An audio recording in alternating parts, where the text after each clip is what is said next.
আরে মা, তুমি তো জানো বিয়ের পর পড়াশোনা কিভাবে হবে বলো। বিয়ের পর মেয়েদের সমস্ত স্বপ্ন স্বপ্নই থেকে যায় মা।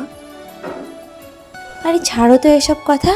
তুমি দেখে নিও, একদিন আমি এই বাড়ির দায়িত্ব ও আদর্শবান বউ হয়ে উঠব, আর এই সংসারের প্রতিটা কর্তব্য আমি খুব ভালোভাবে পালন করব। আচ্ছা ঠিক আছে মা, আমি রাখি, এখন পরে কথা বলবো। বৌমা, তোর যদি পড়াশুনো করার ইচ্ছে থাকে তাহলে তুই সেটা আমাকে বলতে পারতি।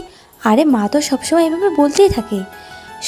আরে বৌমা, তুই শুধু এই বাড়ির বউ নোস, তুই এই বাড়ির মেয়েও বটে। আর তোর স্বপ্নগুলো পূরণ করার দায়িত্ব নিশ্চয়ই তোর আসে। আমি রিমিকে দিয়ে তোর কলেজের এই ফর্মটা আনিয়েছি, নে এটা এবার তুই নে। মা, তুমি জানো না তুমি কি করেছো। এটা শুধু আমার কলেজের ফর্ম নয় মা, এটা আমার